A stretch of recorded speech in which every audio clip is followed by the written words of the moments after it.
Turns out that 95% of serotonin is produced not in your brain, in your gut. Come on. I was in a dark place. And making that change completely radically transformed my health. And because I had that moment, I'm a medical doctor and I care a lot. So I felt like I have no choice. I have to bring this into the clinic. A board-certified, award-winning gastroenterologist, two-time New York Times bestselling author, the man with the master plan for the microbiome. Welcome, Dr. Bulsiewicz. Dr. Will Bulsiewicz. Dr. Will Bulsiewicz. We got 38 trillion microbes. Now this is, by the way, more than we have human cells. Really? Yeah, we are less than 50% human. How many times should we be pooping a day? Let's just get right to it. I'm just curious. I'm so glad that you asked this question. Inflammation influences anxiety and depression. Oh, 100%. You could do all the right things physically, but if you don't heal emotionally or psychologically, you can't take off as a human being. 100%. That is fascinating. I think this is the missing piece that a lot of people haven't heard and they need to hear. Wow. Welcome back, everyone, to the School of Greatness. Very excited about our guest. We have the inspiring Dr. Will Bulsiewicz in the house, who is the U.S. Medical Director at Zoe, and also a New York Times bestselling author, and also a gastroenterologist. Amazing. Welcome to the show. Very excited. Thank you, my friends. It's great to be here. I'm very excited. There's so many things I want to talk to you about. The first one being the connection between the gut and the brain, and how much gut health actually impacts mental health. There's a lot of anxiety, stress, overwhelm, mental diseases, or just blurriness mentally, it feels like, in society today. How much does our gut health impact our mental health? Yeah, well, we've seen these conditions that are escalating. Depression, anxiety, different mental health disorders, different cognitive disorders, including Alzheimer's disease, Parkinson's, things like this. And the question is, what the heck is going on here? And when you see things changing this quickly, it's not genetic. So you have to take a step back and say, what is it about our environment? What is it about the way that we live that ultimately is resulting in this effect? Because we didn't have all these mental health issues 50 years ago. Well, they existed, but they didn't exist to the level of intensity or the number of people that are being affected by these things as what we see today. Right. And these are complex issues. So to sit here and pretend that it's just this one thing, hey, it's the gut microbes, that's all that matters, that would be oversimplifying it. But I think that the important point, though, that the listeners need to hear is that these gut microbes do play a role. So in order to introduce this conversation, I feel like let's take a quick moment, take a zoom out, and let's talk about the microbiome, which is the living microorganisms that are a part of our body. There are 38 trillion microorganisms that exist, covering all external surfaces of our body. So they're on our skin, on the top of our head, our scalp. Literally, they're crossing my eyeball as I sit here and look at you and talk to you. But they're so small, I can't see them. So thankfully, they're not affecting my vision in any way. So these are like little bugs. Little bugs. How many? Yeah. 30 trillion? 38 trillion. Bugs. 38 trillion. We call them gut bugs, but really we're talking about bacteria. Bacteria. That is around. And fungi. That's on the outside of our body and our inside of our body. Well, so here's an interesting thing about that. It turns out that what's inside of our body, we're talking about our intestine. Yes. Is actually outside of our body. Yeah, bizarre. I know. Our intestines are on the outside of our body? Okay, so here's the thing. Your tube is your intestines are a continuous tube. It starts at your mouth. Now, you're a tall guy, much like me, okay? But the average person in the United States, somewhere between 20 and 28 feet, okay, is this continuous tube of intestines. 28 feet. Okay. Yeah. The tube is never broken, all right? There is no point where things that enter into the tube leave the tube and go into the body unless they're absorbed by the body. Interesting. So basically what that means is because it's a continuous tube, it starts at your mouth, which is outside of your body. Things are outside of your body. You swallow them down. You may think of them as being inside your body, but actually they're within this tube and they never actually enter into your body. So all the way through, this is actually an external facing surface. Interesting. You're interacting with the outside world, which is one of the key points to understand, is that you're interacting with the outside world within your intestines. So this is the reason why, by the way, Lewis, that 60 to 70% of our immune system lives in the wall of your intestine. this is the home of your intestines. Like, people may think of the bone marrow as being, hey, that's where immune cells live. No. They're born there. They may be born in the bone marrow, but then they move to other places, much like you were born in Ohio and I was born in New York, and now you're here and I'm in Charleston. The immune cells move, and most of them take up residence within the lining of the intestines. And the reason why they're there is because this is actually where we're interacting with the outside world. And so we need our defense systems in place in that location. All right, so anyway, so here we are. We got 38 trillion microbes. Now, this is, by the way, more than we have human cells. So we are less than 50% human. Wait. How many human cells do we have? About 30 trillion. 30 trillion human cells, 38 trillion, non-human cells? Non-human cells. Really? Yeah, so they're clearly outnumbering us. There is no doubt. You are definitely less than 50% human. And actually, if we took your 30 trillion cells, and we moved the red blood cells and the platelets, which, by the way, aren't like the classic cells. Like, when we think of cells, I think we all have a picture in our mind of like the cell with the organelles, the mitochondria, all these things, right? So if you took just those cells, you are actually about 90% microbial and only 10% human. And so a microbe is not a human element. No, it's not. And it's also not a part of our body. They take up residence after birth. That's crazy. Yeah, so the water breaks, mom goes into labor, and for the first time, the baby is exposed to the outside world. And with that come a flush of these microbes. And actually passing through the birth canal is a gift from nature, because as a child passes through the birth canal for the first time, it's being exposed to this world, this microbial world that dominates. And they've been around, Lewis. So like humans, we've been around for about 3.5 million years. Archaea, which live inside of our microbiome, okay, they're not bacteria, they're not fungi, they're these weird things, but they produce gas, right? So when you pass gas, think of Archaea.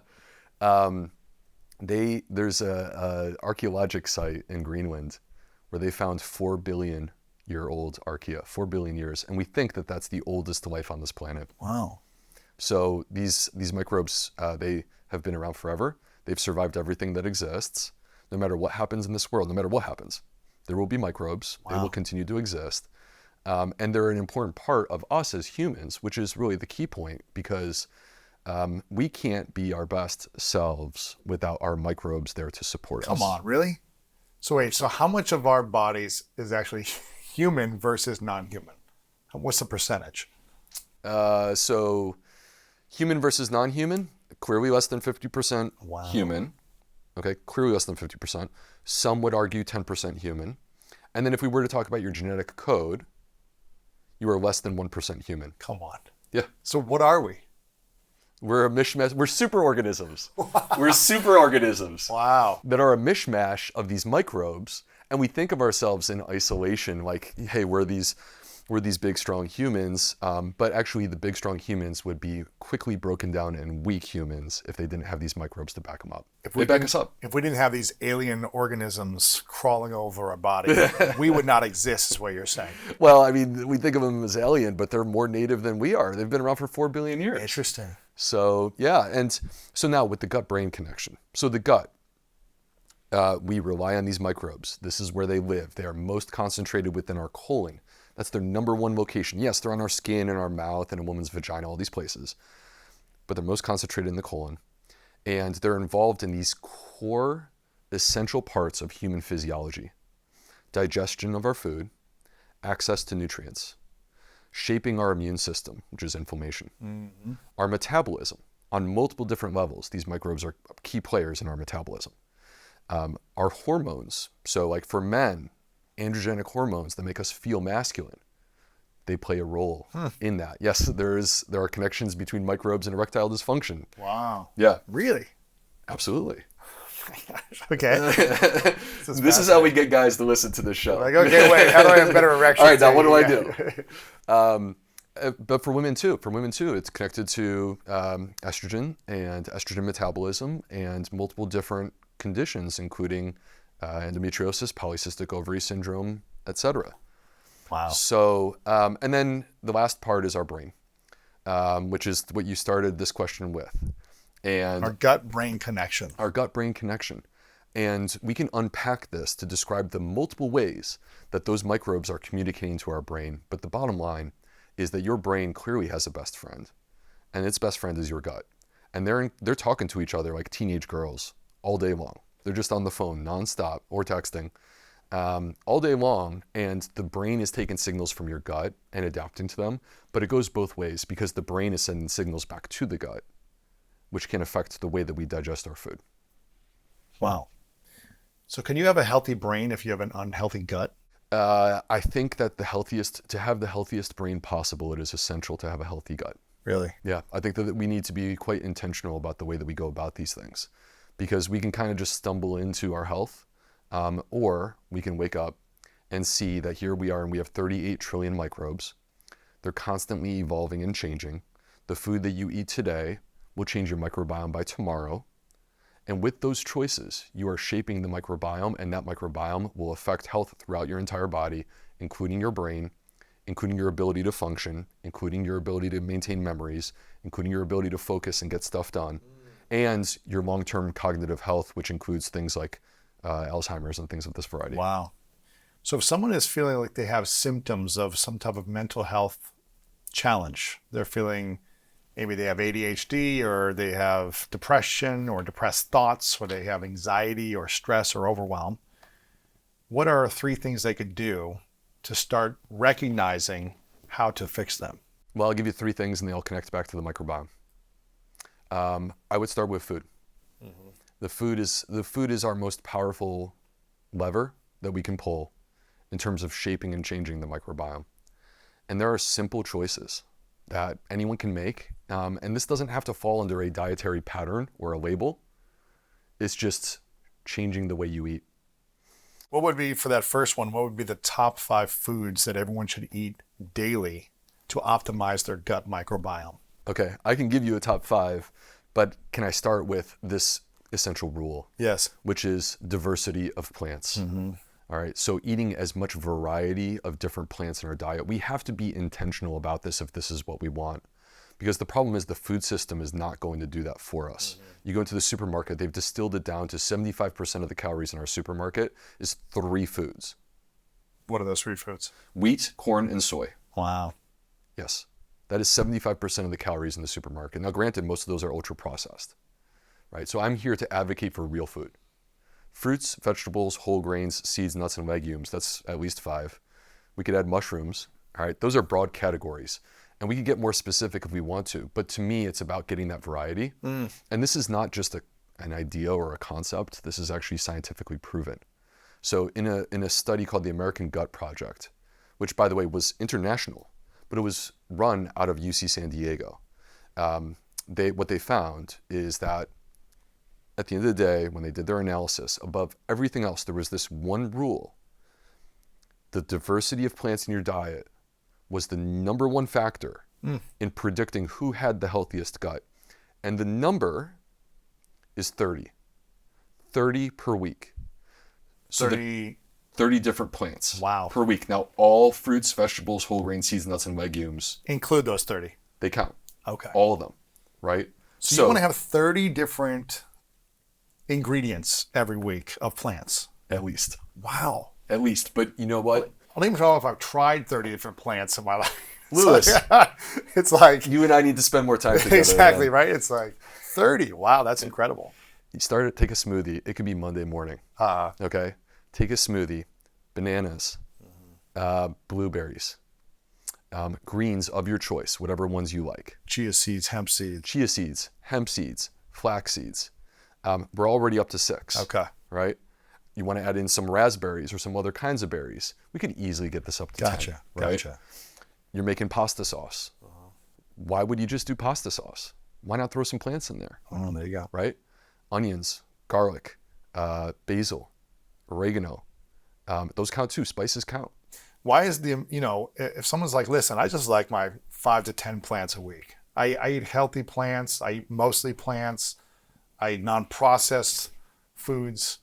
Is that good enough? Or is it really more about adding more and more of the diversity as possible, as opposed to just broccoli and spinach by itself? The average person in the United States, 10% of their calories comes from actual plants. The number one plant is the potato, right? We're not talking about optimal nutrition here. There's a reason why people in the United States are suffering through the health-related issues that they currently have. We need to make changes. If we simply added more fiber to our diet, we would radically transform the health of this country. Really? Yes. And that person who's not necessarily eating a lot of variety, but is eating a lot of plants, number one, I give them a standing ovation. Their diet's great starting point. They're way better off than the average American is right now, right? We all, though, should be looking to optimize. We all have opportunities to do better. So if you take that diet and you add more variety to it, they will reap the rewards of that. And the reason why is because every single one of these plants has unique properties that are number one, going to affect our microbiome, right? So these microbes, they're kind of like us in many ways, Lewis. They have personalities. Some of them are not nice. They have cliques. They have certain ones that they tend to hang out with, and they work together. They also have taste buds. They have different food preferences. Not every microbe, believe it or not, likes kale. Right. But you can train it to like kale, or you can get rid of the ones that don't like kale, I guess. You can train it to like kale, but there's going to be a lot of microbes that are going to be hungry if the only thing that you ate was kale. Interesting. Right? Yeah. So every single plant is feeding certain families of microbes. Interesting. So the more diverse and expansive that you have with your plant diversity, the less hungry you'll be as well, is what I'm hearing you say. 100%. So if I just eat broccoli and spinach and kale a few times a week versus I might never feel like I'm full. It's like I still want more, right? So I need some different carbs or some snacks or things to feel more full. But if I'm hearing you say it right, if you have more diversity of plants more frequently, you're going to feel more satiated. You're going to get the fiber that your body needs to be less hungry as well. Yeah. So satiation, like feeling full, is an important concept these days, right? We have all seen the rollout of Ozempic and these other GLP-1 type agonists. What is this GLP-1 that we're talking about here? This is a hormone. It's a gut hormone already produced by your body, right? And makes you feel full. Now, I'm not sitting here and going to try to pretend that like what you eat is going to have the same effect on your body that a drug does. That's not what I'm trying to do here. But I want people to understand that here we exist where 95% of Americans, 95%, are deficient in fiber. This is our most prevalent nutritional deficiency. And fiber is what actually leads to the release of GLP-1. GLP-1 is what exactly? GLP-1 is glucagon-like peptide 1, which is a gut hormone, which is what Ozempic is. Ozempic is GLP-1, okay? And it has these different effects on our body, including helping us to control our blood sugar and making us feel full. Interesting. Which is the reason why Ozempic is used for diabetes and for weight loss. When someone takes an external drug like Ozempic to create a chemical, I guess, formulation inside of the body, the brain, the gut, the nervous system, things like that, to either turn on or turn off certain things. How effective is that versus, having 30 plants a week and just eating the foods that will make you feel, that will turn on these hormones that you're talking about that the drug would do and make you feel more satiated and full by itself? So, first of all, we have to fully acknowledge that these drugs are highly effective. Like, there is no doubt that they work. They're getting results. They're getting results. But what are the long-term effects of these? We have no clue. Right. We have no clue. We don't have the data yet to say what the long-term results of these are. What we do know with complete clarity is that if you stop using the drug, by the way, they're very expensive. They're very expensive, thousands of dollars per month. Wow. Right? And are we ready to commit to doing this for the rest of our lives? Because when you come off of the drug, you go right back to where you were before. Really? Yes, you rebound immediately. So, flip side though, I think it's important at the same time as we're having this conversation about Ozempic and these types of weight loss drugs. Again, like, I'm not here to vilify them, okay? But when we're doing that, instead of changing the way that we eat, The behaviors. right? The problem that exists with this is, like, yes, we can measure weight loss. And when people lose weight, there are different things that can certainly improve and they become more healthy. But is the only thing that matters for human health our weight? That is not the case. There is so much more to us as humans and our determinants of our health beyond just whether or not we're obese, skinny, or what our body habitus is. And so we need to look at that bigger picture. The bigger picture is that when we optimize our diet, we have opportunities to improve ourselves metabolically, which includes improving our weight, which includes improving our blood sugar control, but we also have opportunities to prevent other diseases far beyond what Ozempic is capable of preventing. It also sounds like, as I'm hearing you talk about this, it sounds like if someone's taking something like Ozempic to lose weight, if that's their main goal, like I want to lose weight, I want to take this drug, it's going to help me be less hungry. But if someone's losing weight, but they're just still eating processed foods and they're not having plants and they're just eating less junk, but they're still eating junk, how will that affect the brain and the gut connection to feeling good beyond just losing the weight? So the data are clear that when we consume an ultra-processed diet, which in the United States today, 60% of calories are ultra-processed foods, so more than half. These are foods, by the way, that did not exist 100 years ago. Crazy. Right? So that, like, what we're describing was not possible for our great-grandparents. There's no way they could have ate the diet that we currently eat because these foods did not exist. And our kids, 70% of calories in our kids come from ultra-processed foods. Wow. And there's no doubt that they cause a shift in the microbiome. It's a shift towards what we call dysbiosis. So it's the opposite of what we see when we eat a diverse diet. Diverse diet leads to a diverse microbiome, and that is a healthy microbiome. When we shift towards ultra-processed foods, we're actually contracting the microbiome. We're empowering the ones that love sugar. We're empowering the ones that create inflammation. And they're signaling the direction they want to go in. They want you to go in. Hey, you want more of this sugary drink. You want more candy. You want more chips. They're telling your brain, you need this. There are interesting studies to suggest that our taste buds and our cravings are driven by our microbiome. Wow. Yes. It's almost like we don't have control sometimes. Or maybe it's felt in the past like, I want this so bad. Yes, I can stop myself, but my desires and cravings are just like, I'm going to go to the store and buy candy right now. And is that the microbiome kind of signaling and constantly telling us, get this, go buy this, you need this? I think that they play a role in that I think that they play a role in that whole impulse. And yes, that certainly exists. But also the beautiful and exciting thing is our taste buds can change, right? Those impulses can change. And you can get yourself to a place where what you crave is actually something that's good for your body and nourishes your body. How long would you say it takes to change your taste buds from not craving sugar and processed foods into craving a diverse plant-based healthy options? I think you really start to see the benefits of 4 weeks. 4 weeks of doing it consistently. Yeah.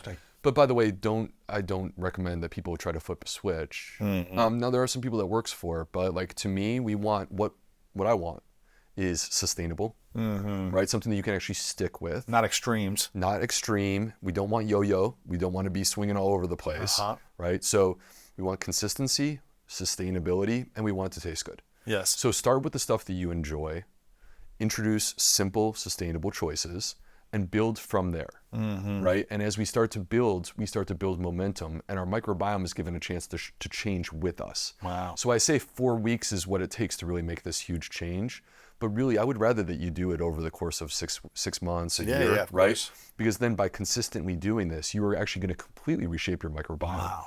So getting back to the question about ultra-processed foods and brain health. What you're going to create with these ultra-processed foods is an inflammatory microbiome. And inflammation is an essential feature that exists in many different cognitive disorders and mood disorders, including depression, including anxiety. So from my perspective, inflammation influences anxiety and depression. Oh, 100%. How much would you say, sorry to cut you off there, but what's the percentage of the human population would you say has an inflamed gut and brain? Oh, gosh. It's hard to put an exact number on that. But I think what we see, if we were to zoom out. Even in America, then, maybe. Yeah, in America. Yeah. If we just focus on what's happening here in the States, if you zoom out for a moment, think of all of the digestive disorders that exist. So, obesity, digestive disorders, metabolic issues, immune issues, meaning autoimmune type issues that are like hugely on the rise, hormonal issues, right? And you go down the line and you think of these things, and I haven't even gotten to the brain yet. Heart issues. And basically what I'm saying is the gut microbiome is a player in all of these different conditions. Wow. So if the gut microbiome is a player in these conditions and you have these conditions present, you've already proven what the state of the microbiome is. And then the question is, how is it affecting your brain, right? And could you have better energy, better focus, better ability to do tedious, hard things during the day? And the answer would be yes. And the way that starts is by changing your diet. Wow. Yeah. So the number one thing you said is food. We covered some of these foods. And 30 different plants. And 30 different plants. Yeah. What are the next two things? We talked about the top three things. So on food, real quick before we move on, there's a study called the SMILES trial. Okay. Where they took a plant predominant, it was not vegan, it was a plant predominant Mediterranean diet. So it has some fish and shellfish, things like that. 100%. And it was as effective as medication for the treatment of major depression. Really? Yeah. Just putting them on that nutritional food plan. Yes. For some reason, I don't like the word diet because I feel like it's a restriction. Yeah. As opposed to an addition of which is what we're healthy talking good things, about, right? It's not about like eating less and starving yourself. And I think that's what people associate the word diet to. It's like starvation, cutting out all foods that I enjoy, and being miserable. That's what people think when they think of diet. And so I'd like to try to keep correcting myself to being like, what's the healthy food plan? What's the nutritional abundance plan that we're going to step into? Abundance is the right word for what we're talking about here. 30 different plants or more. I'm asking you to add more variety, not take away, not restrict. So it's the opposite of what we've been told by traditional fad diets. Yes. So, all right, number 2. Yes. So we want to improve our mood. Okay, exercise. So exercise clearly improves our mood, can be used as something to help in the treatment of major depression. And the question is, how is it doing that? And one of the answers to that question is actually through the way that exercise shapes our microbiome. How do they shape our microbiome? It depends on what exercise you're doing. Okay. So what kind of exercise do you like? I'm curious. I like to lift really heavy. Me too. And I like to run about 2 to 3 miles. I ran 4 miles last night, but I usually run 2.5 to 3 at about a 7-mile-an-hour pace. Cool. So not too intense, not like too slow, but kind of like a steady pace. Yeah. Do you switch up your exercise every once in a while to see if you can get better gains? I daily do different sets and different kind of like body parts, I guess, but I'm constantly following a program to either intensify or add reps or add weights. Yeah. Yeah. So I'm getting more gains. In fact, I just put up 220. I haven't done 225 in years, but I started like 6 months ago, maybe 4 months ago, being like, how many can I do? And I did 3. Yeah. It's like, okay, let me see what I could do over the next few months. And like a couple weeks ago, I did 11 and a half reps at 225. So I feel like I'm back at almost college when I did 15, when I was training football. Yeah. And I feel like I can do more than that now that I have more wisdom and knowledge and nutritional and training and recovery information. Yeah. So it's amazing to be in your 40s and thriving. yes. And I'm actually lifting my heaviest weight Really? in my 40s as well. Yeah, Let's dude. go. Yeah. Let's go. Yeah, dude, I'm pumped. Let's go. Get the cameras and let's go lift right now. Exactly.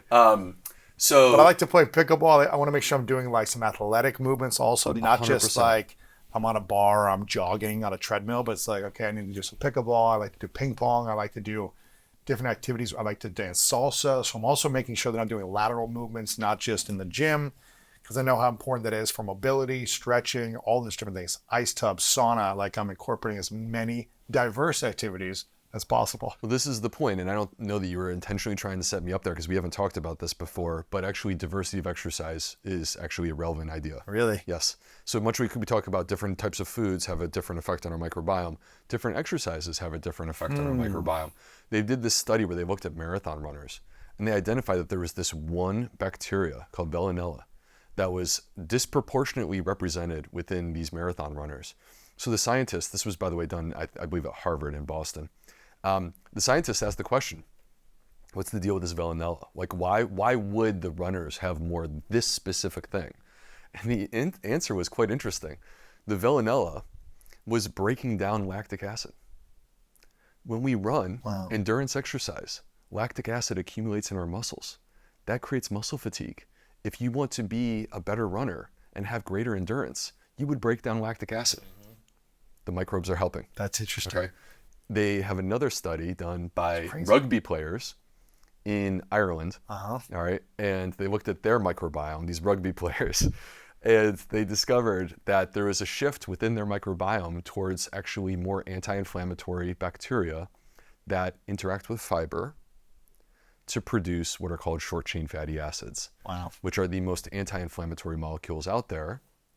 And these short-chain fatty acids, which people may have heard of them, butyrate, acetate, propionate. These short-chain fatty acids have healing effects right there in your gut. They help to shape the microbiome. They affect the immune system. They affect our metabolism. And they enter the bloodstream and they travel all the way to the brain and they affect the brain, including the blood-brain barrier. That's interesting because playing football growing up in high school and college, I always felt like I healed very quickly. Like I felt like I would, like when I'd get a scrape or a cut or I'd get like a bruise, like it wouldn't really show. And I don't know if that was because I was training in a certain way that was explosive and power and speed that my microbiome, I guess, were helping me recover faster. I have no idea. Yeah. Like a rugby player. I don't know. Well, it's interesting because you think about all the great athletes, for example, in the NFL, and you see these guys do, like Adrian Peterson comes to mind, where some of the recoveries that he had during his career were crazy. And they defy like the rules of recovery. Yes. And it makes you wonder if there's something. Is that genetics? Is that microbiome? Is that, Are there other factors in play here? But what's interesting is because you have this shift in the microbiome towards these anti-inflammatory molecules. Okay, well, I just mentioned that depression has an inflammatory component to it, right? So here we are and we discover that exercise is actually good for helping our mood.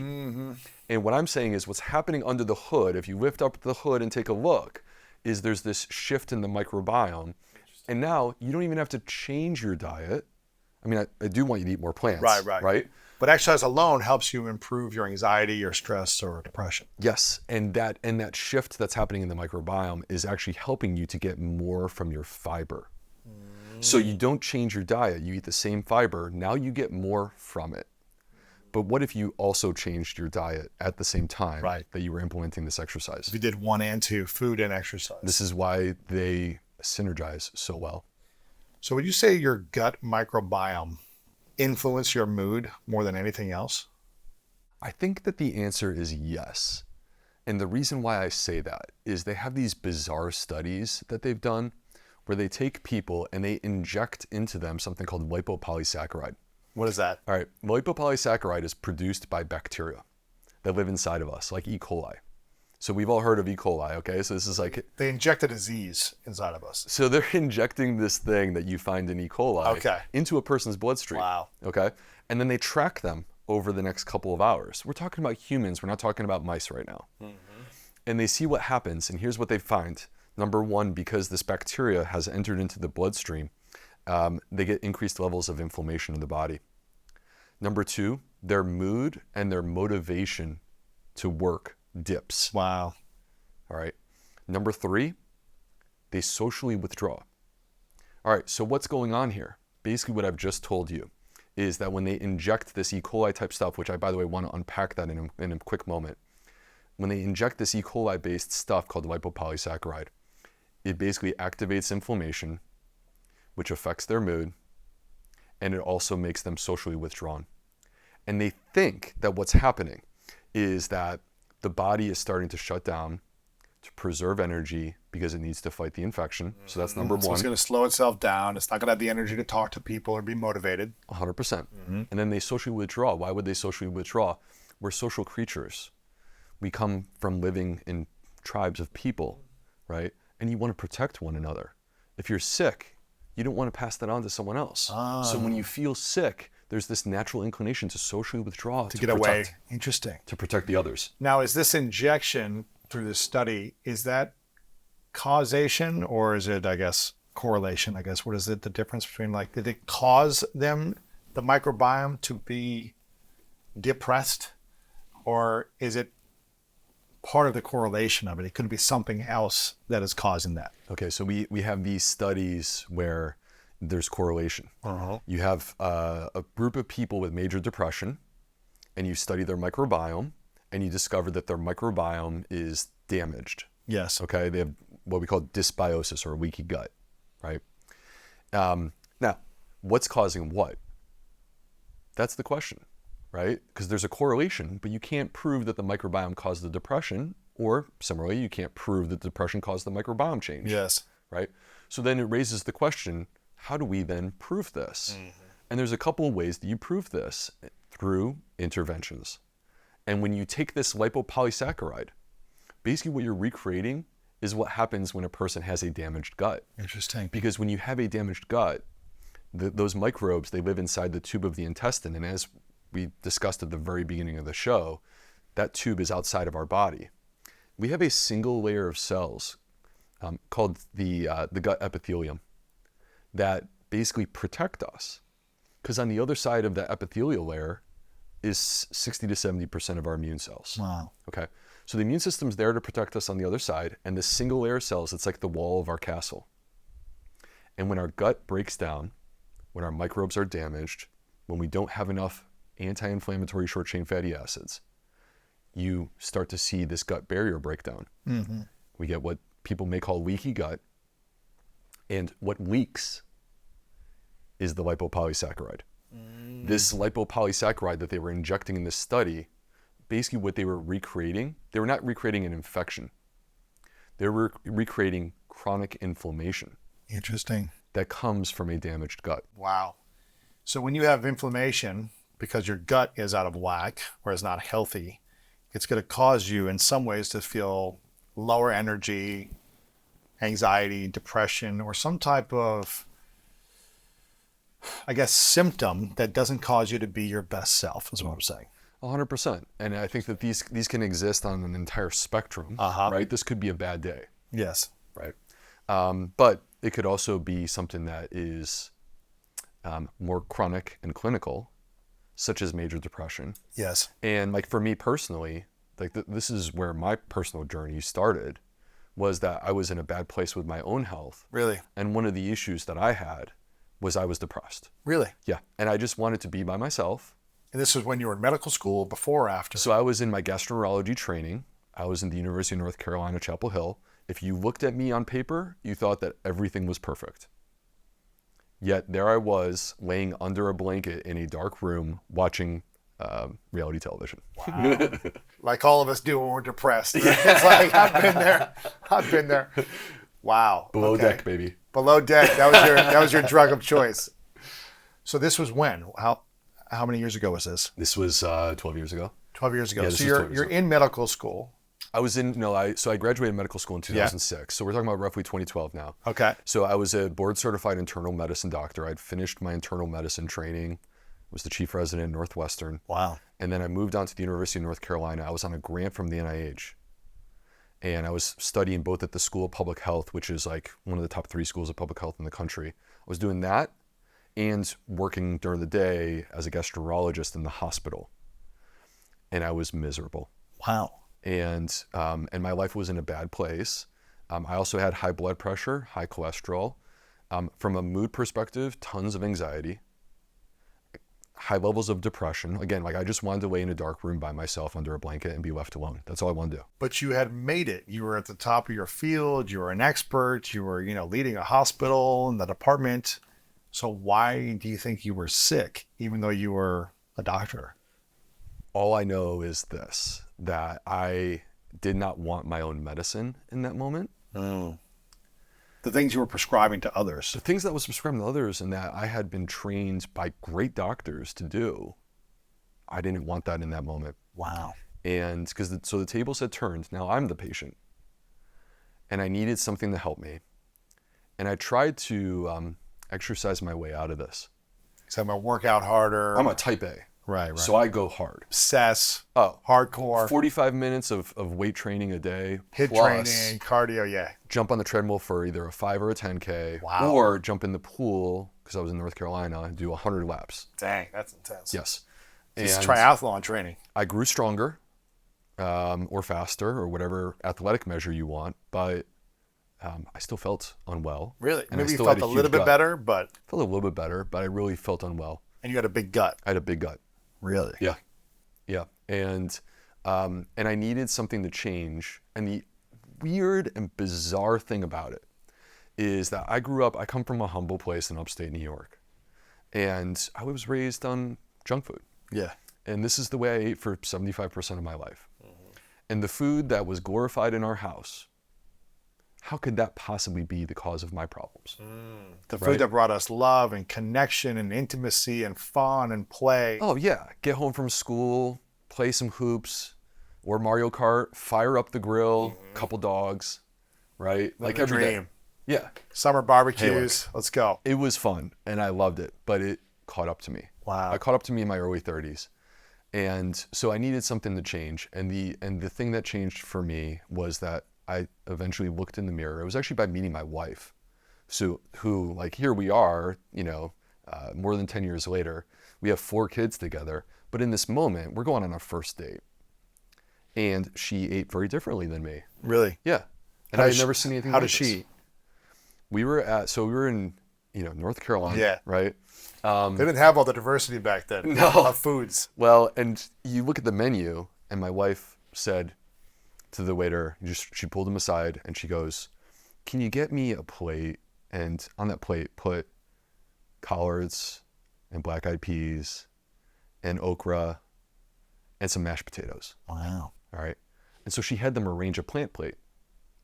And I was like, "Who are you? Yeah. What is going on Not here?" get some steak or Yeah, chicken or Yeah, I got my usual pork chop.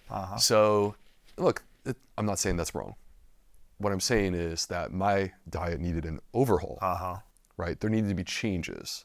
And seeing that, she opened my mind because she looked amazing, right? She looked amazing. She seemed to be healthy, have everything going for her, and it seemed to be effortless. And here I am grinding out an hour and a half of exercise every day. with a gut still. With a gut still. Wow. Right? What is going on? Why'd she go on a date with you? So I have no clue. I have no clue. The sun shines on a dog's, So anyway, and it but it was enough to open my mind. And so there was this one day where I was going to go to Hardee's and get my usual $5 deal where they can get you like 2,500 calories for $5. So bad. It's Tastes so bad, amazing but in the so moment. good. Yeah. For about 2 seconds, you feel great. Then you feel sick. And then you just want to get on some sweats and lay on the couch and make weird noises. Yeah. So anyway, instead, I went home. Look, I'm a single guy in my 30s. I am not going to cook a gourmet meal. Right? So I pulled out a blender and I threw a bunch of stuff in there. And that worked. And I made like a 40-ounce smoothie. And I instantly felt like something that had been missing from my life was in that cup. And it made me, I don't know if you've ever experienced this, but when you feel really unwell, you just want to feel better. Yes. And so that made me feel better.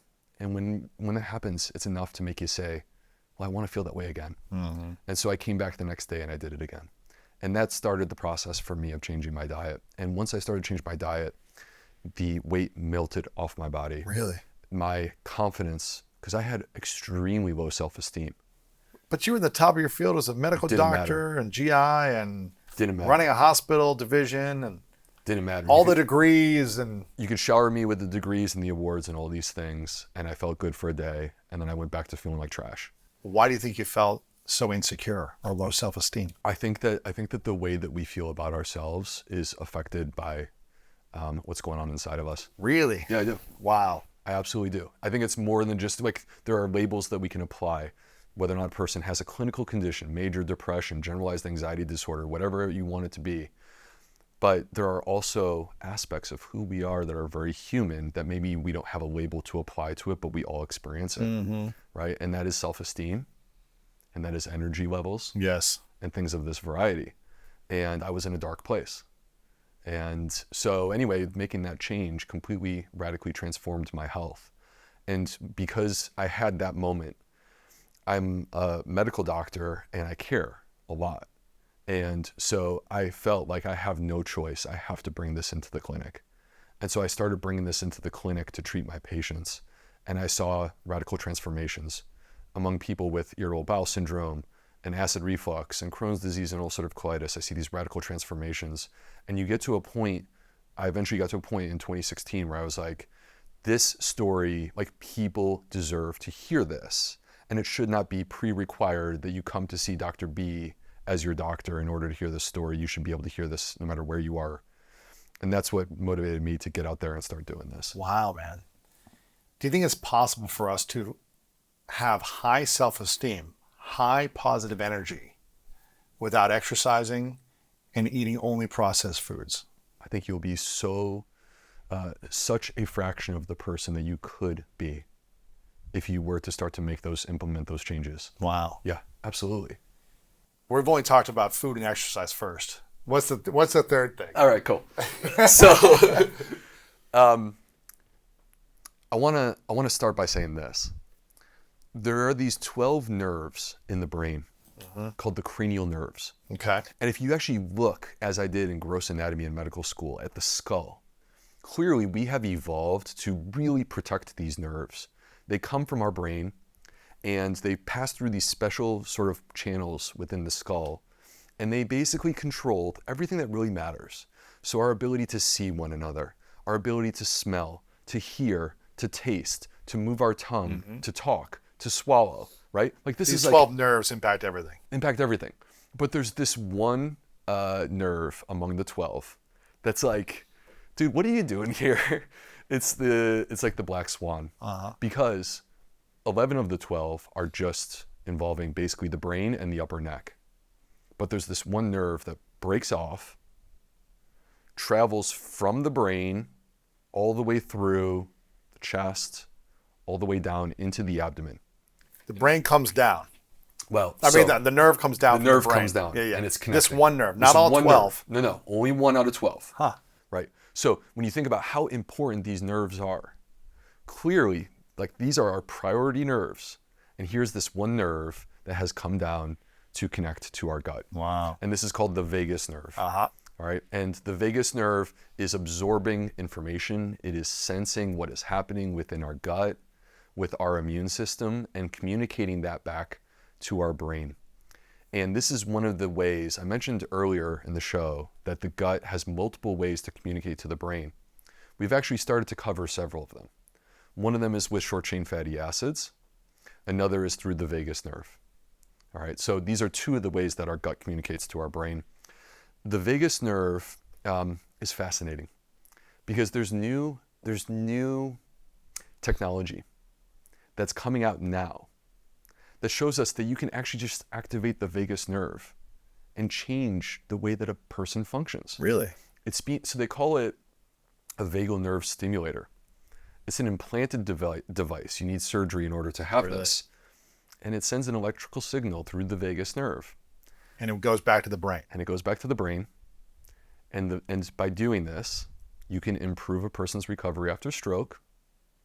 You can reduce their exposure to debilitating diseases like epilepsy. Wow.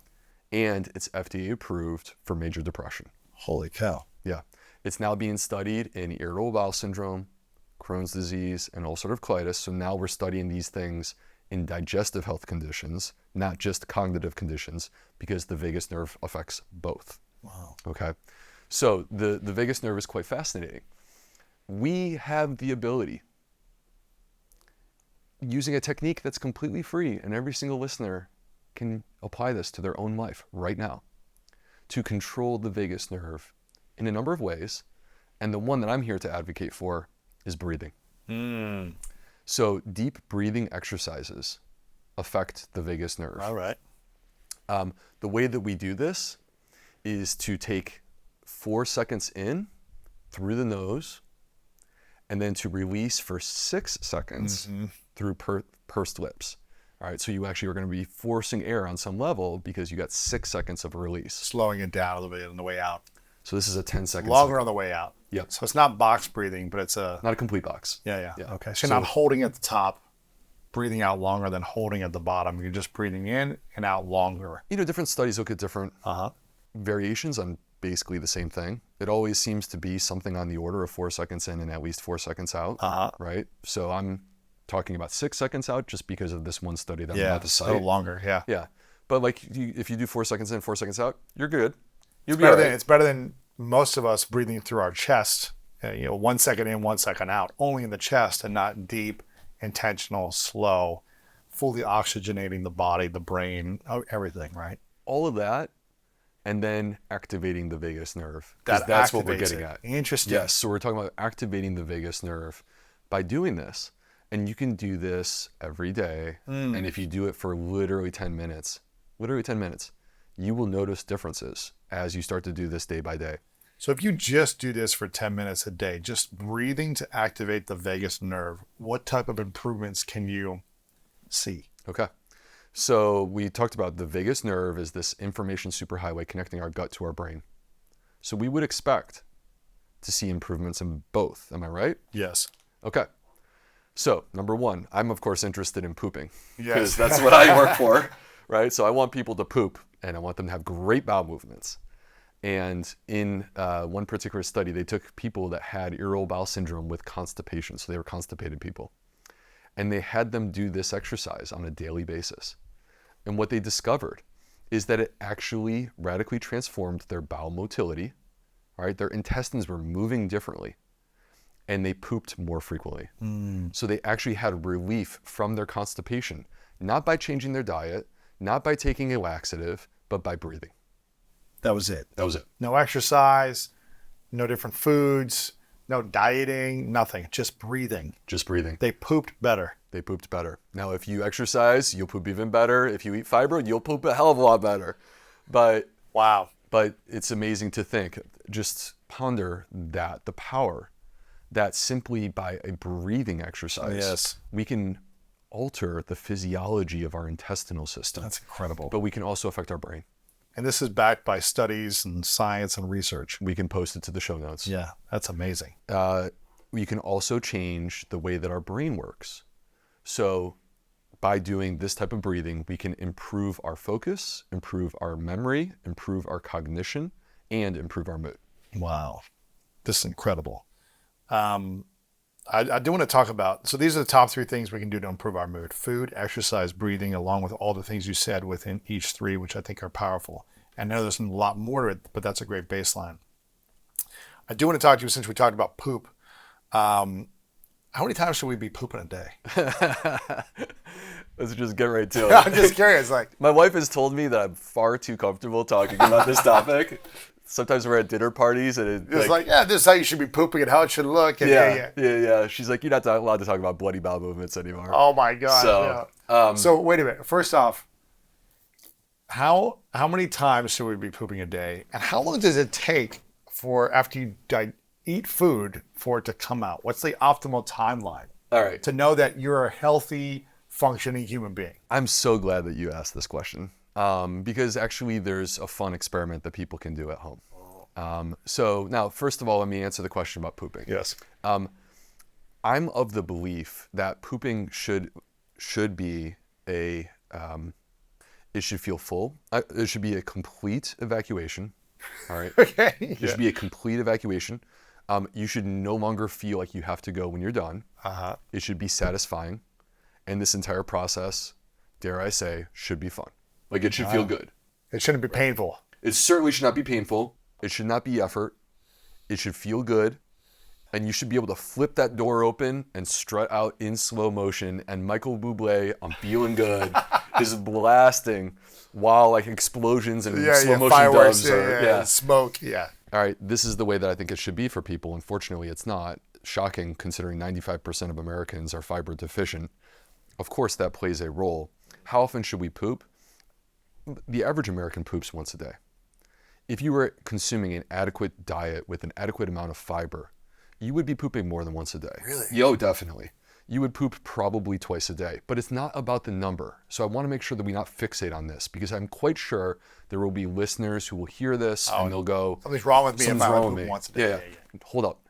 If you are pooping on a level where you have complete adequate bowel movements, it's satisfying, you have a sense of relief when you're done, and you are not suffering symptoms as a result of your bowel movements, you're in a great place. Wow. And that maybe that's not once a day for you. And that's okay. All right, so there are people who poop every other day, and I would not classify them as constipated based upon that alone. Meanwhile, Lewis, there are people who poop every day, and they are clearly constipated. Yeah. And unfortunately, they don't even realize that they're constipated because they say, I'm pooping every day. You need better bowel movements. If you are not completely evacuating when you go, then that is, to me, the first step towards backing up, and backing up is constipation. Wow. How long should it take when you get on the toilet to finish? Should it Okay. be like, okay, I sit down, it should be like 30 seconds done, I wipe it clean and move out? Or is it like, okay to be there for a few minutes? So for the dudes in the audience, I'm quite sure that many of you have a habit of bringing your phone into the bathroom and checking your fantasy league or whatever it may be, or playing a video game. And I don't want you spending more than 5 minutes on the toilet if you can avoid it. So the process of pooping should be where we feel a sense of urge, not necessarily urgency, but urge. Like, I need to go. I gotta go. I can hold it if I need to, but it's ready. Now's the time. Yeah. Right. And and in that moment, you are listening to the cues of your body, right? This is completely natural. And you go into the bathroom, you get into a proper pooping position, which, by the way, a proper pooping position is not sitting rigidly on a toilet. What is it? It's moving your feet up. So having some sort of I've got that. stool. You got a squatty potty? Oh, yeah. Do you? I love it, man. Yes, I love the dude, squatty yes. potty, man. I've had that for a few years. Oh, you're a pooping master. You're a pooping icon. I don't know about that. I was thinking the reason I got it is because I used to be constipated. I used to be like blocked up, right? Yeah. I don't know if this is too TMI here, but Certainly not with me. and I want to ask you this. For probably, I don't know, 15, 20 years. Like, it was not every day, but it seemed like it was off and on, right? I was like, oh man, I'm taking a while to go. It's like, and here's when it started to change. So what you're telling me at the beginning of this conversation is starting to make some sense. And I started to pull some of this together in the last couple of years too. I'm curious about, when I was 16, I had 8 teeth removed. The orthodontist was like, you've got a small mouth. We got to open your mouth. We got to give you braces, but we got to take out the 4 wisdom and then 4 on the sides. Oh, that's brutal. Right? Yeah. It was miserable. That is not 4 fun. weeks of recovery with just ice bags and a freaking helmet to like hold it together, right? It was miserable. Now, as it started to heal, I was just like, I don't want to go through more pain. I was 16. Yeah. Football season was coming up. I was going to wear a mouth guard for 3 months. I was like, I'll wait till basketball season to put the braces on. I delayed it as long as I could. 3 months turned into 20 years.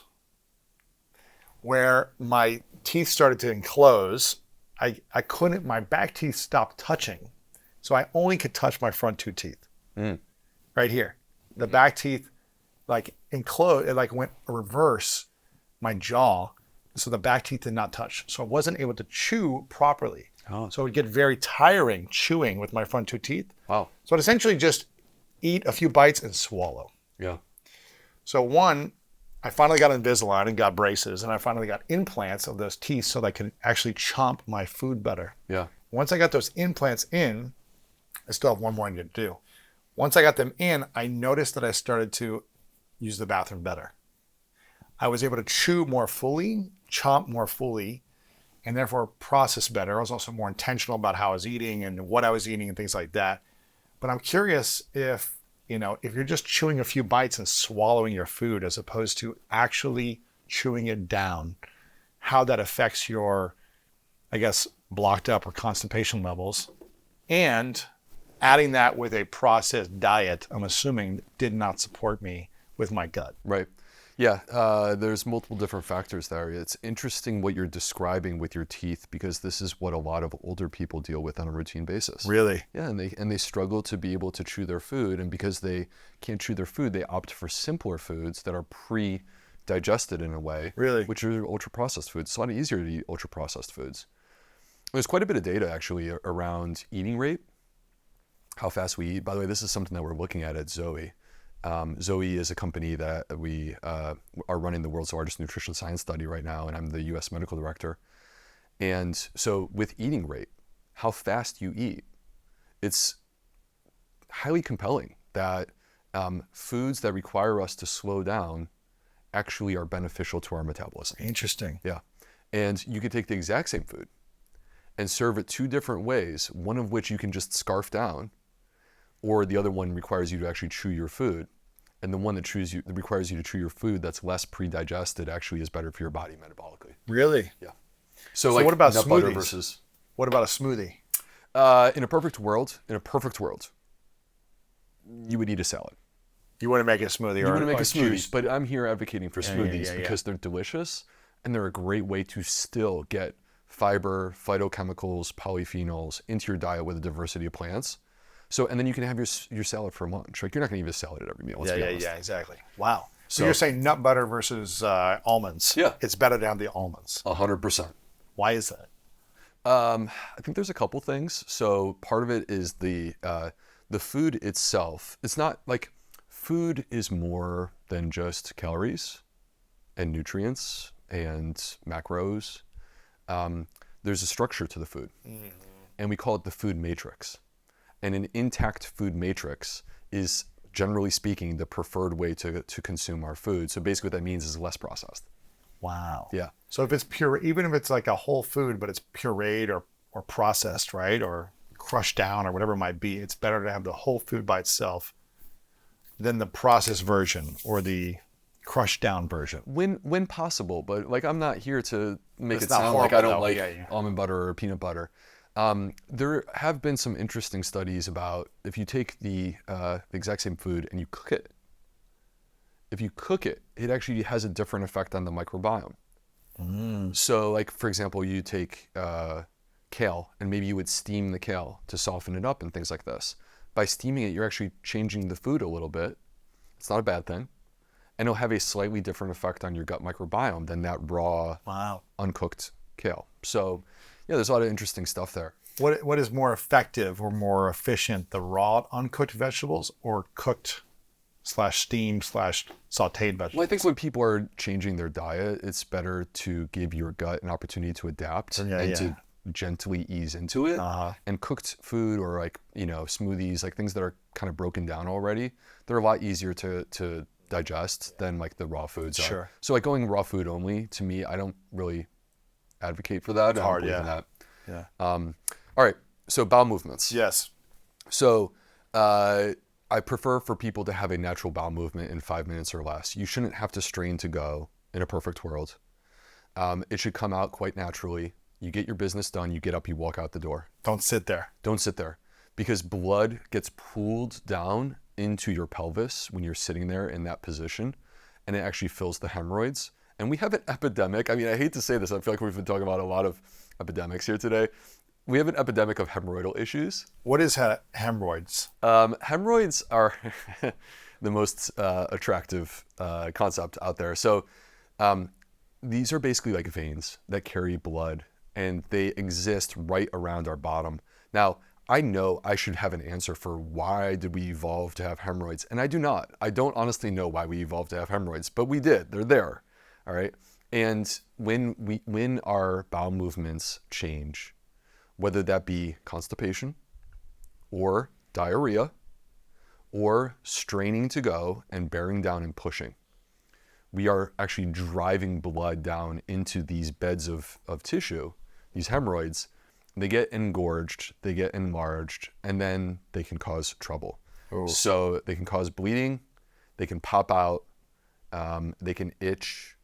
So there's a number of different things, and statistically 50% of Americans who are age 50 have hemorrhoidal issues. So you heal those hemorrhoids? You can make dietary changes that will certainly improve them substantially because they ebb and flow a little bit. So maybe they wouldn't be completely non-problematic because they are a part of our anatomy. So when you change the anatomy and you have an issue there, it's on some level there to stay until you do something surgically to fix it. Jeez. So, but anyway, so that's the reason to not spend too much time on the toilet. So if someone is having one of those three, I guess you said diarrhea, constipation, and like straining, like needing to push through the go, right?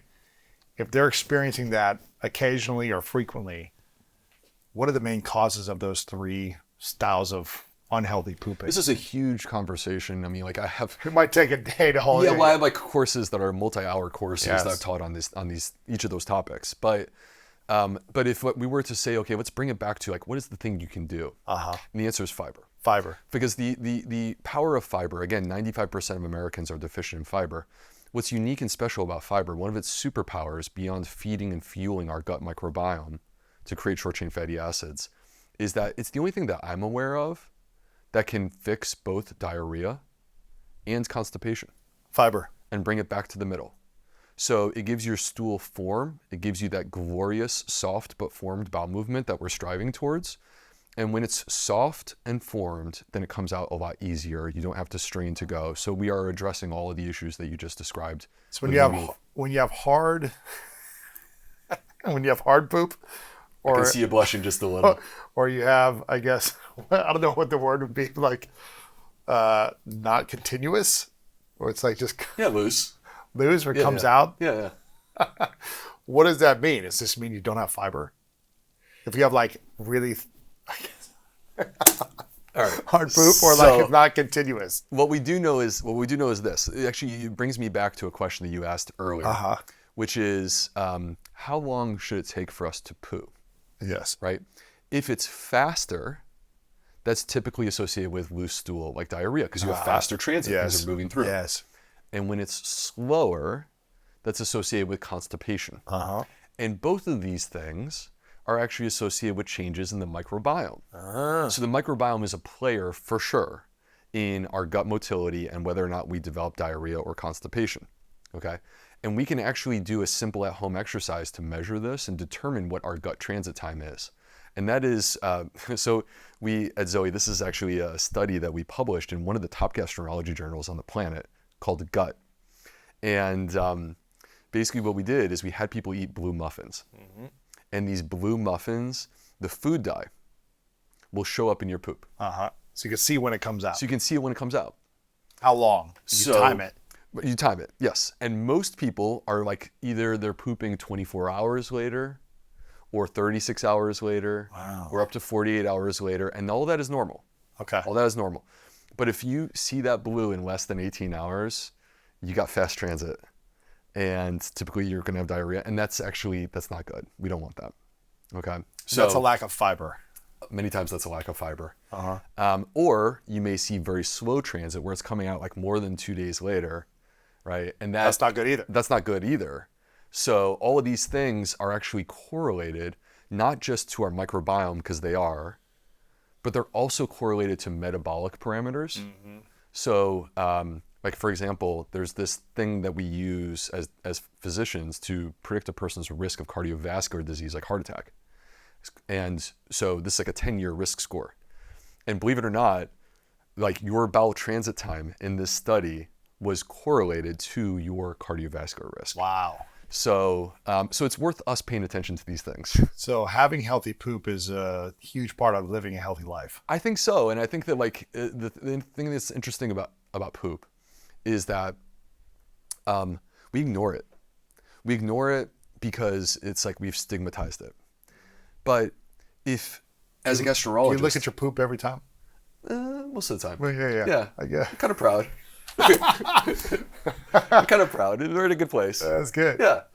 Well, it's important to pay attention, I guess. You don't have to stare at it, but it's important to be like... You have to be creepy about it. Okay, yeah, I'll be flush and see it as it goes down, and all right, I'm doing the right things. You don't have to be creepy about it and you have to obsess about it, but you should take a look. You're not putting your hand in there and checking it out. You're not doing weird stuff. Yeah. Please don't do weird stuff. But I do think it's worthwhile to take a look and understand where you're at.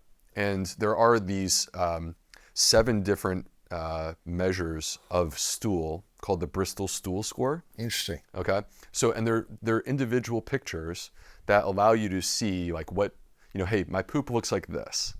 All right.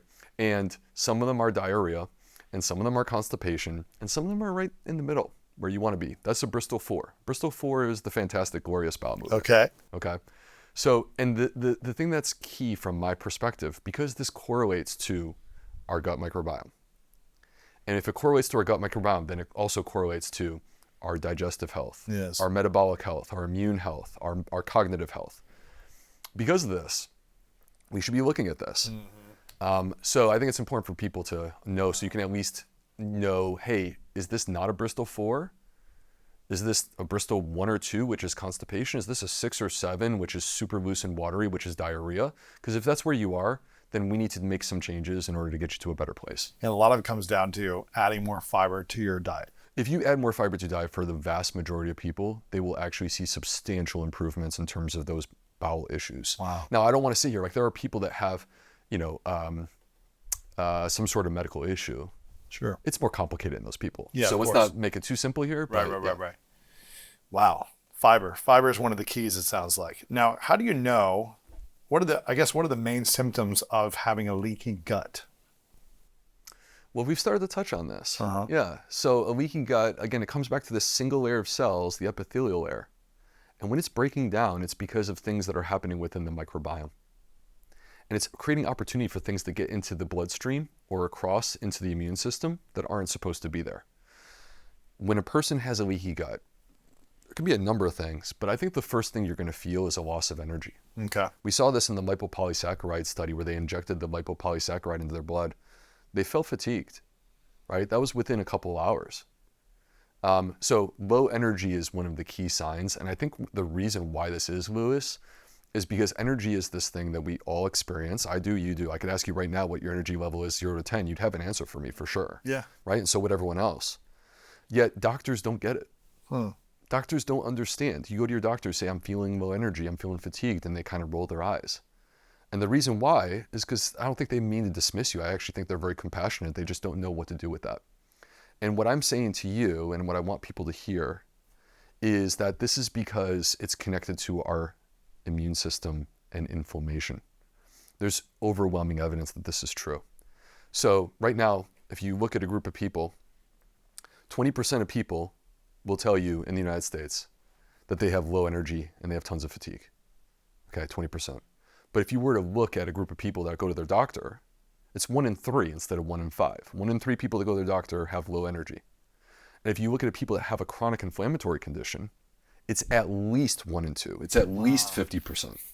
But if you were to look at autoimmune diseases, which are like overt, rip-roaring, chronic inflammation, among autoimmune diseases like Crohn's disease, ulcerative colitis, MS, multiple sclerosis, it's like almost 100% of people will tell you that they have low energy. Wow. Right? So to me, energy is, we're pretending, or the traditional medical system has pretended that it's meaningless. We don't know what that means.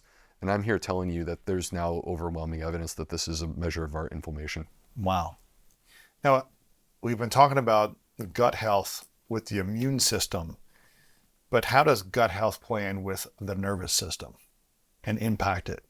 It gets back to the gut-brain connection. We've touched on 2 different ways that the gut connects to the brain. Mm-hmm. One is short-chain fatty acids and the vagus nerve. Yeah. Okay. So let's look at some of the other ways. One is neurotransmitters. So neurotransmitters are things like serotonin. Serotonin is the happy hormone. Yes. When we treat major depression or generalized anxiety disorder, we use serotonin reuptake inhibitors to boost serotonin levels in the brain. It turns out that 95% of serotonin is produced not in your brain, in your gut. Come on. But everyone talks about serotonin in the brain. Yeah. But it's produced in the gut. 95% of it is produced in the gut. Wow. Okay. 5% of it is produced in the brain. Now, in the brain, it is very relevant and important for how we feel, our mood, our energy levels, our focus. But in the gut, the microbes have the ability to actually shape the production of serotonin and serotonin precursors. And these serotonin precursors affect bowel motility and affect mood and can cross the blood-brain barrier. So if you think about this, people that have, for example, irritable bowel syndrome. All right, so what is irritable bowel syndrome? Here we are, it's 2024, we don't have a blood test, we don't have a CAT scan or anything we can do to diagnose this condition. We've known about it for 50 years, okay? What is going on here? Well, they have a change in bowel motility. They all have either diarrhea or constipation. They all have abdominal pain. And in an overwhelming fashion, they suffer from mood disorders. There is a massive disproportionate prevalence of depression, anxiety, and other mood disorders in people that have IBS. And it's quite fascinating because when you think about it, It connects back to the gut and the brain. And the new way of thinking about this condition, which has changed many times during my career. Really? Yeah. About thinking about it and treating IBS. Treating about IBS, right? Wow. Now there's a more holistic view, which is a good thing. Not just here's a drug or here's this thing. Yeah. Yes. To say it's not just a digestive disorder.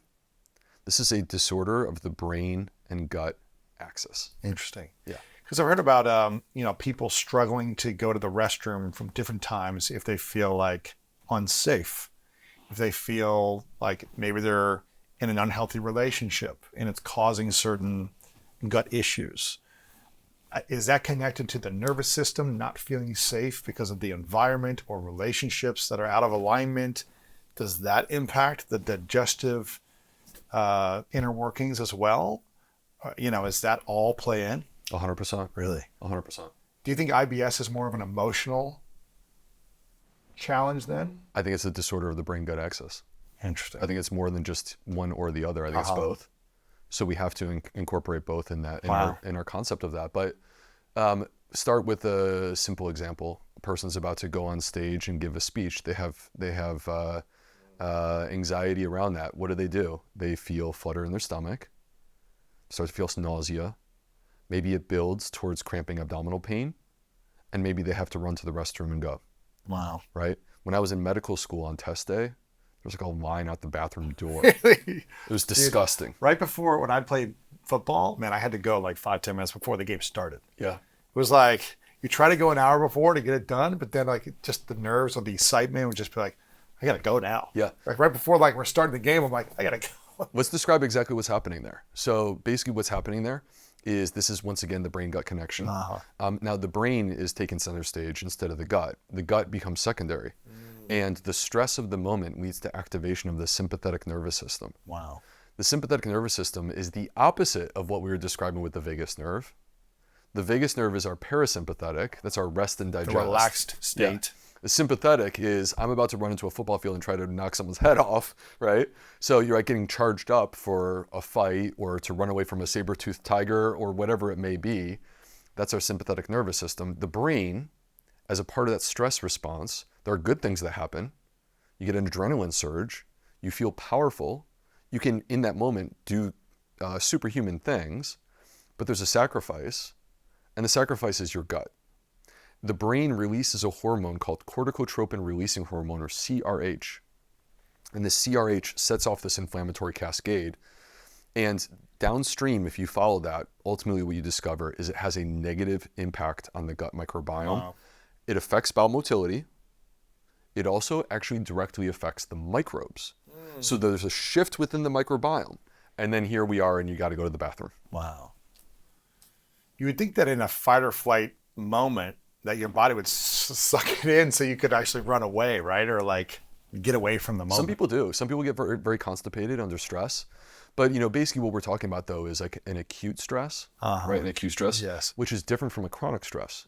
What do you do if you've been exposed to trauma and it lives in your unconscious mind and it causes you chronic stress on a daily basis because you have not healed that wound, that emotional wound? What happens? People get IBS and Crohn's disease and ulcerative colitis. And I've had many patients. Leaky gut too? 100%. Wow. Because what I'm giving you are the diagnoses, but the root cause is a damaged gut with leaky gut. So the symptoms or the diagnoses, I guess, are the damaged gut. But the root of that is a lack of healing, an emotional trauma. I've had many patients. These are actually my proudest moments as a doctor, to be completely honest with you. My proudest moments are not getting people to change their diet. My proudest moments are taking that person who has been to 6 or 7 doctors and they're not getting better even with medication. And you build a doctor-patient relationship. It's not one visit. I'm talking about 4, 5, 6 visits. And you get to a place where they tell you something from their past that is still affecting them today. And my role as the doctor is not to fix that specific issue. It's to bring awareness to them so that they understand that these are not separate issues. Wow. And once they discover that, then actually treatment is like next level, because they actually turn their attention towards the thing that they've been avoiding or ignoring. They turn towards that. And they have a healthcare professional, not me, that's not what I do, but they have a healthcare professional who helps them to heal that wound. And when they heal that wound, these are people that have been doing 30 different plants, exercising, deep breathing exercises. They're still not everything. Their gut is still messed up. Gut's still not messed up. Dr. B, I've done everything your book tells me to do. I'm still messed up. Okay, once we discover this, the healing is a rocket ship. It's like within days, it's like transforms. They are completely transformed because because everything is right, but it's like that rocket ship is chained down. Wow. It's chained down, so it's trying to go off, but it can't go off because of these chains, and you got to break the chains that are holding them back, and that is their history of trauma. Man, isn't this fascinating that you could do all the right things physically, but if you don't heal emotionally or psychologically and allow your nervous system to feel safe, you can't take off as a human being. 100%. That is fascinating. And that's why I just believe that learning to face yourself and address the emotional, psychological, or memory wounds that you're holding on to and processing those things that can take time and healing those things emotionally will set you free physically as well. I think this is the missing piece that a lot of people haven't heard and they need to hear. Wow. It's almost like doctors, if they had also training on therapy, how to implement that type of process. I guess you couldn't be trained therapists with some type of training. It's almost like that could also elevate healing better. I'm a believer in a teams-based approach to healing.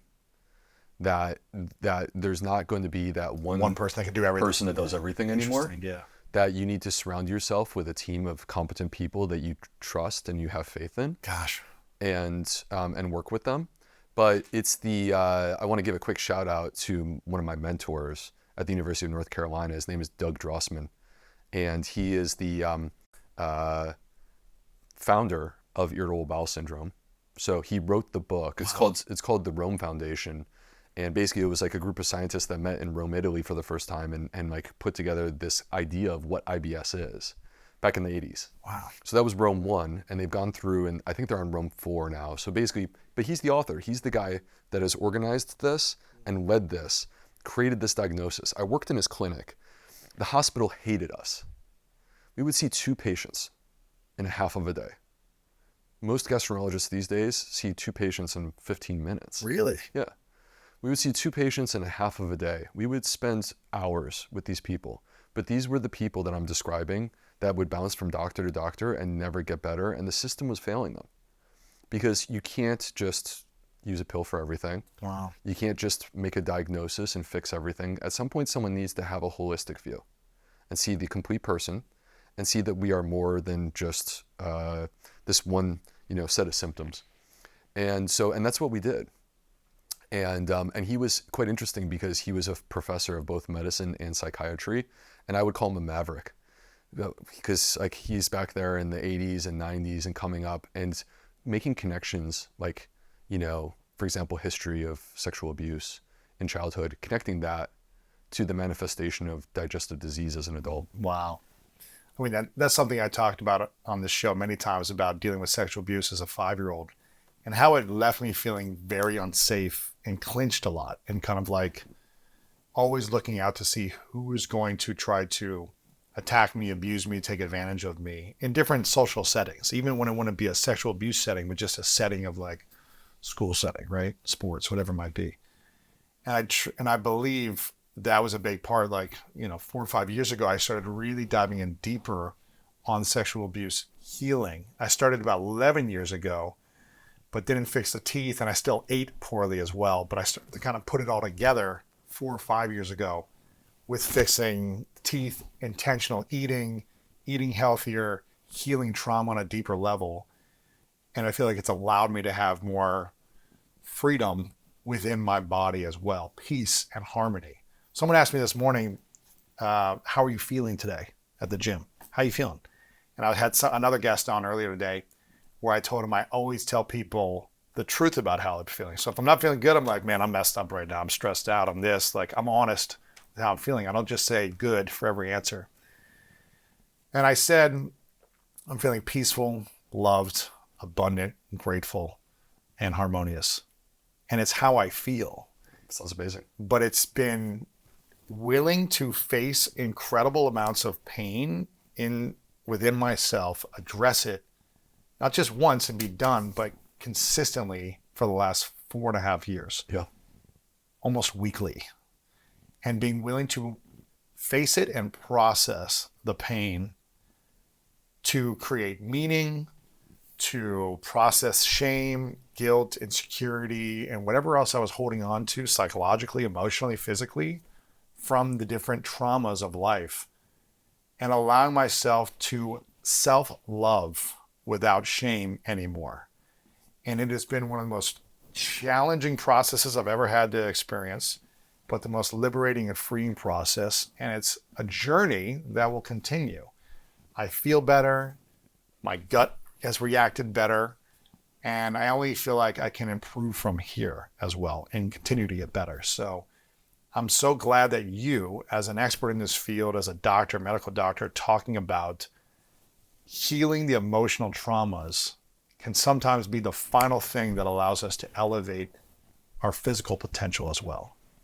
It's people like you that have the ability to change the lives of millions of people, because you sit here and you speak with openness about a difficult topic for you, and that requires courage and putting yourself out there. I appreciate that you do that. And there's an interesting thing that you said just a moment ago that I can't help but comment on real quick, which is that you talked about feeling like tensed up. Clinched. Yeah. Is the word you used, right? It's actually not a coincidence that constipation is actually the manifestation in many cases of that kind of trauma, because that feeling of clinched, actually, like you truly are. Yeah, constantly. Yeah. I mean, I constantly was. Right. I don't attach that to myself anymore. But in my years growing up, in my teens and my early 20s, it was a clenched feeling. It was almost like I was ready to fight at all times. Right. It was like waiting for someone, wanting to trust and love the world, but waiting for someone to take advantage of me at the same time. Yeah. And it wasn't a relaxed state of being. How can you trust when you're a 5-year-old who's vulnerable and exposed to something like that? That's really hard. And as an adult, we're constantly struggling to overcome those types of experiences that we have.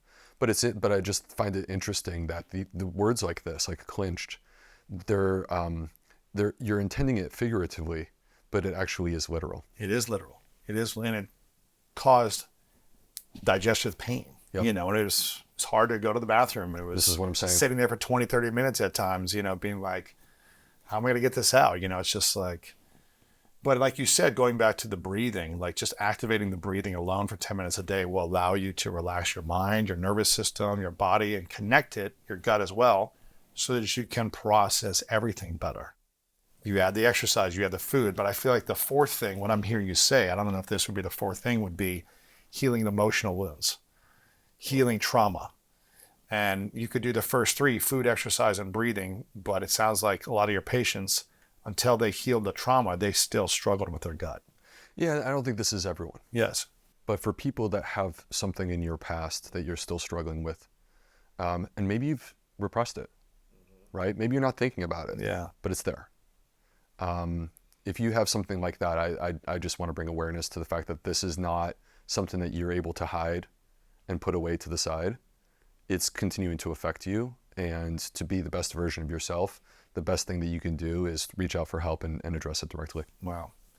This is beautiful, man. I got so many other questions on my list that I would like to ask you, but I think a lot of these things are probably in one of your books. And you've got so much content as well. I want people to check out your website. What is the main place that we should send people to learn about your books, your programs, your information? So yeah, you can find me on social media. Uh-huh. So I'm the Gut Health MD. Yes. You can come to my website, which is theplantfedgut.com. I'm quite proud of my email newsletter. Mm-hmm. We have a large community, and basically like my favorite way of communicating is not on social media. It's through your newsletter? It's through my newsletter, because then I can like really attack and break down studies the way that I like doing it. I'm signing up. So thank you, dude. Yeah. And then the other thing is that I mentioned this a few times, but I think I should bring attention to this. So I'm the U.S. medical director of Zoe. Zoe is running the world's largest nutritional sciences study. Basically, if you were to sign up, we send you a kit. It has a microbiome test, a continuous glucose measure, and a blood fat test. And we combine all those factors to give you a personalized dietary plan. And I'm actually very proud of the fact that, first of all, Zoe, we ran a randomized controlled trial, and the results are going to be published in Nature Medicine. I don't know exactly when, it depends on when the show airs. Sure. But that's literally the top journal on the planet. Wow. That journal never takes randomized controlled trials. I think the reason why they took ours is because this is like a groundbreaking study. But nonetheless, we're honored. And what did the study reveal? Well, so people were randomized. So it's a clinical trial, and people in the United States were randomized to either do the Zoe program or U.S. dietary guidelines. Now, U.S. dietary guidelines, if you go and you look at it, I mean, people can find stuff that they disagree with, right? We can all find stuff. But if you actually follow it, most of it is sensible advice. What's the main philosophy of it? Oh, we want you to consume enough fiber. We want you to add more fruits and vegetables to your diet, right? Nuts and seeds. Stuff like grandma said. Yeah. So, I mean, there's stuff in there that I may disagree with, but the majority of it, I'm going to sit here and say, you know what, you got probably 80% of it right. Sometimes grandma said, finish your pie, so, That's because she loved you. That's because she loved you. It wasn't because she was worried about your health. Exactly. Yeah. And she wanted you to love her back. Exactly. So, but anyway, so we're not comparing to like eating croutons, right? We're comparing to an actual real diet that is recommended by our government. And so in this study, people that were on the Zoe program, first of all, by simply doing the Zoe program for 18 weeks, they lost multiple centimeters off their waist, right? They reduced their visceral fat, they lost weight, they lowered their triglycerides, they improved their gut microbiome. And then I think the part that I want to talk about, because it's relevant to this whole conversation that you and I have been having here today, is that they had more energy, substantially more energy, better mood, they slept better, and it improved their hunger. So in other words, they were able to control their appetite. Okay, so they got all of these benefits. But then the cool part is people that were the most compliant with our program, meaning like there's some people that don't do it. Right? But if you actually do it, what happens? You get everything that I just described, yet intensified. You get even more. So like you double the number of centimeters off your waist, right, by actually doing the program. But then you also start to reduce cardiovascular risk factors. You lower your blood pressure, your ApoB, your LDL cholesterol. Now here's the part that I think got Nature Medicine excited. I think this is the reason, I'm about to tell you the reason why I think they published our paper. We looked at the people who are most compliant with Zoe versus people who are most compliant with the government guidelines. Like, do you actually follow the advice? Yes. Right? So now it's not an excuse of, oh, I didn't do it. Now it's like, are you actually doing it? And when we compared those two things, Zoe dominated. So in other words, this personalized plan that is specific to you, it's not the same for everyone, Interesting. outperformed what our government considers to be our ideal diet. Which is kind of do this for everyone. Yeah, do this for everyone. So Zoe kind of takes these three different measurements and tells you, here's what your body, your gut, your blood, your genetics, here's what you should be doing for you. Yeah, we break down. And it'll be different for someone else. 100%. You could do it with if you have a sibling. You have a brother? I've got 3 older siblings. Yeah, brother and 2 sisters. Yeah. So like hypothetically, if y'all did this, what you would discover is that you're different. Wow. Right? A big part of your difference is your microbiome. Your microbiome is completely unique to you. There's no one on the planet with a microbiome like yours. So you might share similar genetics, but your response to food is different because you have all these other factors that are different. And we can see that. So we can look at your blood sugar, your blood fat, your microbiome. We can give you that feedback. And we can also empower you with an understanding of your food. There's no food that's off limits. This is not about restriction. This is about abundance. Wow. So it's about understanding, though, your food and how to properly eat for your own unique biology. That, to me, is exciting. Wow. So anyway, how can people get access to this or try this? If you want to check it out, go to zoe.com/willbe The reason why I put /will be there is because you'll find a sweet little gift from me, which is a 10% off ticket. Nice. And you can use that little code to save a little cash if you decide to go for it. Amazing. And we have a podcast too, by the way. I've seen it. Yeah, it's in the top of the charts in the health section. I see that. Yes. It's always competing with me. I'm trying to get ahead of it all the time, you know. Well, you have an amazing, diverse podcast. I love what you do, and we are like science oriented exclusively, with a heavy focus on nutrition, but a lot of other things. It's great. And so people can check that out too. No, you guys are doing awesome. Zoe.com/willbe. Also the plantfedgut.com. Check that out. The Gut Health MD on Instagram, Facebook, and social media. This is powerful stuff, man. And I feel like the more knowledge and wisdom we have around this information, this science, and the more we can just start testing a little bit of it, trying some of it today, and seeing how it impacts our mood, our health, our well-being, it's just going to make us better human beings. So I'm so grateful, and I want to acknowledge you, Will, for dedicating the last 20 years of your life to understanding this and expanding your knowledge and doing all the studies and the research, but also taking a big risk and a leap of faith when you got sick, I guess, 10, 12 years ago, and saying, hey, let me see if there's other information I can gain outside of my medical training. Let me try new things. Let me try to take this from a first principles approach. Let me try to see if there's other ways that I can heal myself first so that I can help others heal as well. Yeah. So I want to acknowledge you for that, man, because I think there's a lot of people that are sick today, like you talked about. And unfortunately, unless people get this information from you or from other people like yourself who are teaching this, people are going to be very sick over the next 5 to 10, 20 years. And it's going to take big wake-up calls for them until they make a change. So I hope people are able to spread this message and share this with a friend today, and help anyone. Even if it doesn't seem like someone is unhealthy physically, send them this episode on video or audio to get people educated, informed on how to be healthier and impact the people in their life more. So it just feels like people are sicker now more than ever. Closing thought? Yes.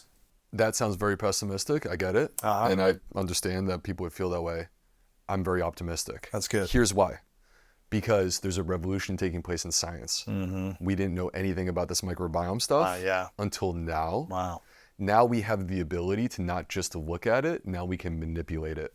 We're proving that, for example, with the Zoe study that I just mentioned, the randomized controlled trial. We have the power to manipulate it. The choices that you make today will have an effect on your microbiome by tomorrow. So for the listeners at home, be optimistic that you can make a small choice. And these small choices may seem trivial in the moment, but guess what? If you were to come back and do that again tomorrow and the next day, this actually small choice will become a massive and powerful choice for your health. Wow. Don't wait until you have a problem. Do it now. That's incredible, man. I want to ask you 2 final questions, Dr. B. One is, I call it the 3 truths. So imagine a hypothetical scenario. You get to live as long as you want, but it's your last day on earth. And you get to see your family grow up, have a beautiful life, continue to create in science and research and write more books and speak and whatever you want to do, you get to live your life fully. But it's the last day, and for whatever reason in this hypothetical scenario, you have to take all of your work with you. Every conversation that is recorded is gone. Every book, every podcast, every post, anything you've ever published, it's gone. We don't have access to your information anymore. But on your final day, you get to leave behind 3 lessons to the world, 3 truths that would be your truths. What would be those for you? So I'm going to start with the obvious one from this episode, which is increase your fiber intake and add 30 different plants to your diet. All right, so let's get that out of the way, and we don't need to talk about that anymore, because I want to move into the part that I'm excited about, which is number 2, to invest into human connection. I think it's so important. And number 3, make sure that you make time for your family and the people that you love. Yeah. So, because at the end of the day, all these things, the money is seductive, it's attractive, but it's love, it's relationships, it's family that really are what make us feel full. Mm-hmm. Final question. What's your definition of greatness? Thriving in everything you do. But so there's all sorts of interesting intermittent fasting regimens. So one thing that fasting does is it boosts something called autophagy, which is kind of this house cleaning process within the cells. Killing the zombie cells, right? Oh, well, that's a separate, that's senescence. That's a whole separate thing, but this is more inside the cell, the accumulation of debris that contributes to the aging